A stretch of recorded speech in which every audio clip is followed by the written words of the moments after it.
Well, in that case, what are we drinking? Same for the goddaughter. Dad told me you found something on a train during the war. A dial that could change the course of history. Why are you chasing the thing that drove your father crazy? Don't move. We need to get out of here.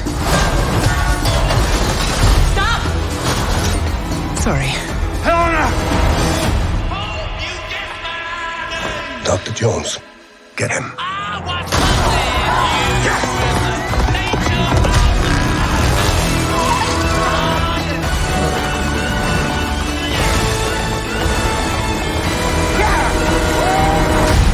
Hitler made mistakes, and with this, I will correct them all. You stole it. Then you stole it. And then I stole it. It's called capitalism. Aloha! This is Trinidad, the Island Man, your Island Man, coming to you live once again from beautiful Hawaii here on the island of Oahu, bringing you, yes you, the best movie reviews on the entire island of Oahu.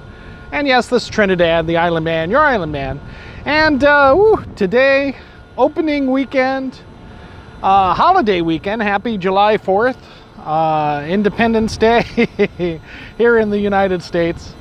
I went ahead and I saw Indiana Jones Part 5, The Dial of Destiny. And, well, you know, you might have heard already. I mean, it opened up Thursday night. As of today, they're guesstimating that the box office for the weekend has been only about 60 million. Yeah. So definitely not what they were hoping for out of an Indiana Jones movie. The budget of 300 million, this needed to make at least like $1 billion to be seriously profitable. So, you know, yeah, so it went way over budget. And anything short of $1 billion will most likely be looked at as a failure for this movie. And if you've already checked out some other people's criticisms of this movie, I would say that it has been definitely like split in half among most of the movie pundits and reviewers out there. Some like it, some don't like it. As for me, remember our rating scale, shock a thumbs up. It's good to see, I recommend it. Shock a thumbs down, it's junk. I don't recommend it. And well, for Indiana Jones and the Dial of Destiny, it is overall a shock a thumbs up. Now, yes, I know I am as surprised as a lot of you guys are that I actually like this movie. You know, and to be fair, I had my serious doubts about this movie. One, it took way too long to come out. This movie had been delayed a long time, and that was even before COVID got a hold of it, you know, and pushed everything back. You know, and there'd been a number of reshoots, you know, with this movie. Some people don't like the cast in this movie, and I will admit that Harrison Ford as Indiana Jones is old. He is old, and I have no idea why Marvel is insisting him to become the new General Ross, you know, and later on the Red Hulk. You know, why they couldn't, it's like you could have done that with a different character, a younger character. You know, I mean, Harrison Ford is older than William Hurt when he died already. So you're putting your movie at risk. So in the next Captain America movie, where Sam Wilson is Captain America based on the television show, you know, Harrison Ford's going to be General Ross. He's going to become the Red Hulk like he is in the comic books. And Marvel had just better off just kill him right at the end of that movie somehow. He better die because, you know, he's got one foot in the grave already, Harrison Ford. Now, why do I say that? Because when he is... There are times in this movie, Indiana Jones Part 5 and the Dial of Destiny, where, yeah, he is old. He looks old. He acts old. You know, definitely not the Indiana Jones that we have come to love during the first 3 movies. Indiana Jones and the Temple of Doom, Indiana Jones and the Raiders of the Lost Ark, and Indiana Jones and the Last Crusade. Why do I put them like that? Because everybody knows that when you're watching them chronologically, it is Temple of Doom happens before Raiders of the Lost Ark. It goes Temple of Doom, then Raiders of the Lost Ark, and then the Last Crusade with Sean Connery as his father. And I don't even count the Crystal Skull. Just remove that from the lexicon of Indiana Jones completely. I will say that Indiana Jones 5, The Dial of Destiny, is much, much better than than that Aliens movie that we got in Indiana Jones Part 4, Kingdom of the Crystal Skull. This continues into the mythical elements that we've come to love in Indiana Jones. Definitely enjoying the mythos, the magic, perhaps, you know, of, you know, the Ark of the Covenant, of the Shankara stones, of the Holy Grail. There is a little bit of a, you know, there's part of this story. This movie starts off with some excellent de-aging of Harrison Ford so that we get his last World War II adventure, most likely following up on the Last Crusade, where he is seeking the Spear of Destiny. And why they didn't do an entire movie of that, and, you know, for $300 million, I think they could have done an entire movie of Harrison Ford, de-aged, and, you know, just called it The Spear of Destiny or something like that. And we would have been very, very happy with that. You know, why did they have to go into, you know, time travel, the Dial of Destiny, something where it has to go back into time travel per se? Almost, you know, without seeing this movie, I was thinking, oh great, this is going to be another Lara Croft, Tomb Raider, what was that, the Cradle of Destiny or Cradle of something, you know, where she's got this clock thing, very much like the Dial of Destiny, and, you know, basically goes back in time, meets her father while he's still alive, with Angelina Jolie. Something along that lines is what I was thinking this was going to be. I do appreciate it that it went into a little bit more depth than that in this movie. There was more adventure. You know, definitely unbelievable adventure for a man. Indiana Jones is supposed to be in his 70s, like 78 or something, high 70s in this movie. Harrison Ford is almost 90 himself now. Started filming this when he was, you know, in his mid 70s, I guess. I don't know. Well, maybe he's only like 80 something. I don't know.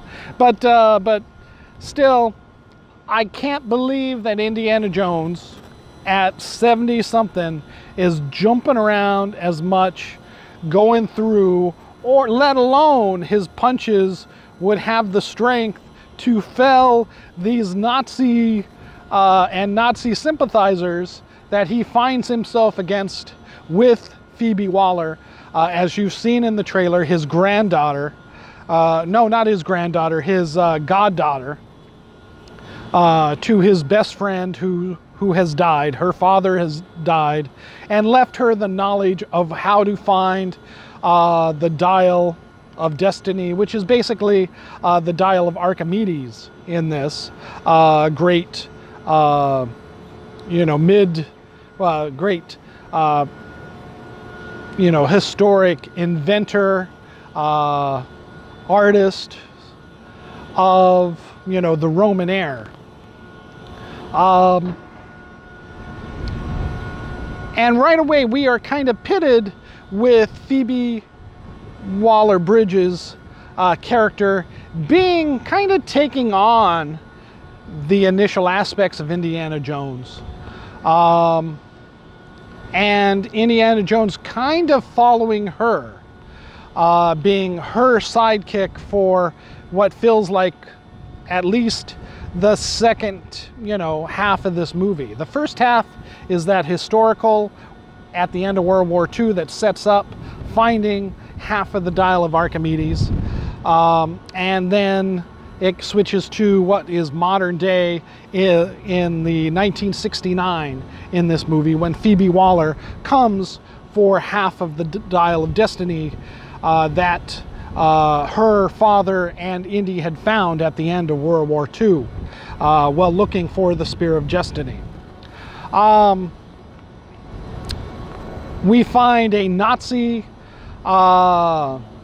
rocket scientist, a German scientist, rocket scientist who has helped get the United States into space, onto the moon, and thus is a hero to the United States. But of course he was a former Nazi SS agent, apparently, in addition to being a brilliant scientist, and having worked with the Nazis, still a Nazi, and has plenty of Nazi sympathizers around him, working with him, despite being watched and guarded and protected by the United States CIA, which would have probably kept a little bit more tighter eye on him and his conduct, despite being as lauded as he is for getting, the Americans onto the moon. So right there, that's a little bit of an unbelievability. The other problem with that is that I think Amazon Prime's television series Hunters did it much, much better as far as having in the past these Nazis, in the late 60s, early 70s, these Nazis still being a prominent counter to America's society. So I think that right there, especially with working against the US government and the CIA, who are protecting this German scientist, now, patrioted to America to help with the space program, of course. As many German scientists were historically, from World War II, those who were not snatched up by the Soviet Union at that time, with the fall of Berlin. So you had two former aspects of this movie that kind of fall, flat. The age of Indiana Jones, Phoebe Waller basically being Indiana Jones for most of this movie, and Indy sidelined as a sidekick in this movie. But still, there are enough elements, enough callbacks. We have Sal, for goodness sake, from Raiders of the Lost Ark, and even some of, Last Crusade return in this movie, thankfully. Now living in New York, with his family, still indebted to Indy for saving him and helping him get to the United States, but still missing the old life. And it seemed like he had more energy and zest for life than Harrison Ford's Indiana Jones. I would have rather seen Sal go on this adventure. I think it would have been more dramatic for him and Sal to have teamed up than Phoebe Waller-Bridge in this movie. She was not needed for this movie. She wasn't a catalyst for this movie at all. And unfortunately, I think she hurt this movie, honestly. Some people really don't like her. I don't know her. I've never watched any of her work. I guess she's been on several television shows and some movies already. Kind of an upcoming star, I guess. But, you know, to me, she's still an unknown. And she does fine in this movie, but I don't like her being top fiddle to Indiana Jones. You know, I would have rather seen, like I said, Sal and Indy team up for this last adventure. Some people had rumored or talked about the possibility of Short Round returning and coming back and taking over the mantle of Indiana Jones. As good as that could have been, it did not happen. You know, Short Round is nowhere to be seen in this movie. Unfortunately, we do have a Short Round character. Again, looked after by Phoebe Waller-Bridge's character as kind of the new Short Round. So if this movie had been successful, Indiana Jones at the end of this movie is most likely, you know, this is his last one. But they could have easily said, yes, we're going to move forward with more Indiana Jones-like adventures with Phoebe Waller-Bridge and maybe this Short Round character as the new Indiana Jones, kind of. They could have done that, and, you know, it based on this movie, it would have worked, but with such a low box office for the holiday weekend, unfortunately, I don't think it's not going to fly. They probably will not revisit these characters ever again, and this will unfortunately be the nail in the coffin of the Indiana Jones, you know, series, which is unfortunate. You know, the whole time travel thing is just, you know, overused, almost like the multiverse, some people would say. You know, since we had it, everything from Avengers Endgame to, you know, even the last, you know, the second to the last Lara Croft Tomb Raider movie with Angelina Jolie, time travel, really, they could have done something more. Again, like I said, you know, the quest for that Spear of Destiny that they kind of tease at the beginning of this movie was a much, much richer story, I think. And I think that would have been more impactful. Now, Disney owns Marvel. Disney did this movie, this last Indiana Jones Part 5, Dial of Destiny. They could have, you know, Marvel could have taken the reins for this Indiana Jones, since it is hinted a little bit. Marvel, you know, in Thor, in the original, well, was it the original? In the original Captain America movie, where he says, you know, Hitler's army is off in the desert digging for trinkets, aka the Ark of the Covenant, when the Red Skull is looking for, you know, the Cosmic Cube, the Tesseract. Because Marvel did a series, a run back in the 80s of Indiana Jones adventures. And so any of those comic book stories could have been used to make and flesh out a better story than what we get here in, you know, Indiana Jones 5, The Dial of Destiny. Any of those stories, I think, from the comic would have worked. Marvel could have spun some gold out of those issues, you know, instead of the story that we got now. But again, this is all right. I do give it a Shaka thumbs up overall, but it is still the weakest of all of them except for the Kingdom of the Crystal Skull. So I would still watch Temple of Doom.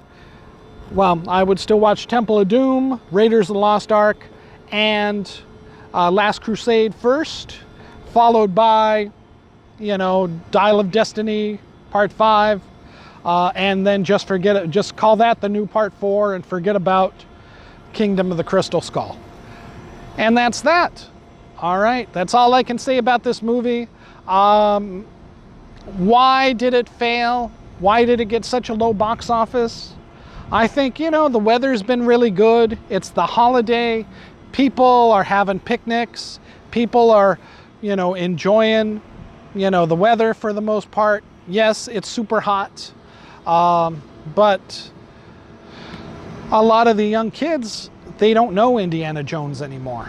I saw this Sunday afternoon today, and I was the only other guy in the theater watching this movie. There was one other person watching this movie with me. So yeah, I don't know, but definitely the $300 million budget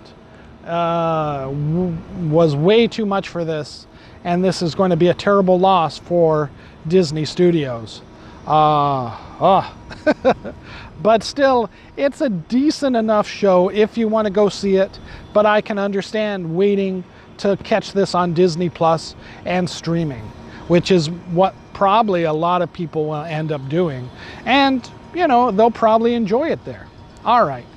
Mahalo and aloha.